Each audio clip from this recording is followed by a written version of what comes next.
Bill Gates. Founder Microsoft. Part 1. Childhood and early passion, 1955 to 1973.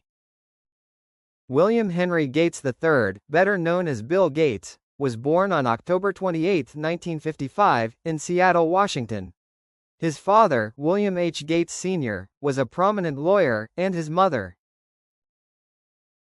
Mary Maxwell Gates, was active in philanthropy and served on several corporate and educational boards. The Gates family lived comfortably, but discipline and achievement were expected in everything their children did. From an early age, Bill showed a remarkable curiosity about the world. He devoured books on every subject imaginable: science, mathematics, history, and even encyclopedias.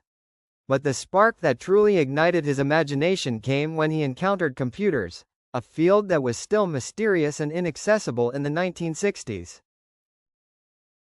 At 13, while attending the Lakeside School, Bill had his first experience with a computer terminal connected to a mainframe. It was love at first sight. While most students found it boring, Bill and his friend Paul Allen became obsessed. They would spend endless hours writing programs, testing code, and even finding loopholes to get more free computer time. This passion for programming was more than a hobby, it was a calling. Gates wasn't just a bright student, he was a boy who had found the thing he wanted to dedicate his life to. Part 2: Harvard and the birth of Microsoft, 1973 to 1980. In 1973, Gates entered Harvard University, following his father's dream that he would study law. But although he attended classes, his mind was constantly drifting back to computers. In 1975, Gates and Paul Allen came across an article in Popular Electronics featuring the Altair 8800, one of the first personal computers. To Gates, this was a revelation. Computers were no longer massive machines for corporations. They were about to enter people's homes. He immediately sensed the future. Bill contacted MITS, the company behind the Altair, claiming that he and Allen had already developed a version of the basic programming language for it. In truth, they hadn't written a single line of code yet. But in a whirlwind of weeks filled with sleepless nights, they made it happen. The demo worked, MITS was impressed, and they struck a deal. This partnership marked the birth of Microsoft. In 1976, Gates made the bold decision to drop out of Harvard. Friends and family were shocked. Who would leave one of the most prestigious universities in the world? But Gates was convinced. This is the chance of a lifetime. Computers will change the world, and I want to be part of it. That leap of faith would define the rest of his life. Part 3: Building the Microsoft Empire, 1980 to 1995. In the early years, Microsoft was just a small software supplier. But everything changed in 1980, when IBM approached Microsoft. They needed an operating system for their new line of personal computers. Gates didn't just deliver, he negotiated a brilliant deal. Instead of selling the system outright, Microsoft retained the licensing rights. The software, later known as MS-DOS, became the foundation of the personal computer revolution. As more companies built IBM-compatible PCs, Microsoft's software went with them, dominating the market. Throughout the 1980s and 1990s, Microsoft grew at a breathtaking pace. Products like Microsoft Word, Excel, and especially Windows became industry standards. Gates was known for his relentless drive. He worked 16-hour days, pushed employees to their limits, and scrutinized even the smallest details. Some called him ruthless, others called him a genius. In 1995, the release of Windows 95 became a cultural phenomenon. Millions of copies sold within days, and Gates became the richest man in the world. To many, he was the face of the digital age, the embodiment of the American dream.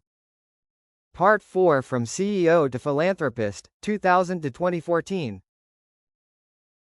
After decades at the helm, Gates began to see life from a different perspective. Power and wealth, he realized, were not ends in themselves. In 2000, alongside his wife Melinda, he created the Bill and Melinda Gates Foundation, a charitable organization with a mission to improve healthcare, reduce poverty, and expand educational opportunities around the globe. It quickly became the largest private foundation in the world. At the same time, Microsoft faced antitrust lawsuits, with critics accusing the company of monopolistic practices. The stress of legal battles and the changing technology landscape pushed Gates to step down as CEO. This transition marked a new chapter, from business magnate to humanitarian. Gates shifted much of his energy toward global challenges such as eradicating malaria, expanding access to vaccines, and providing clean water to developing nations.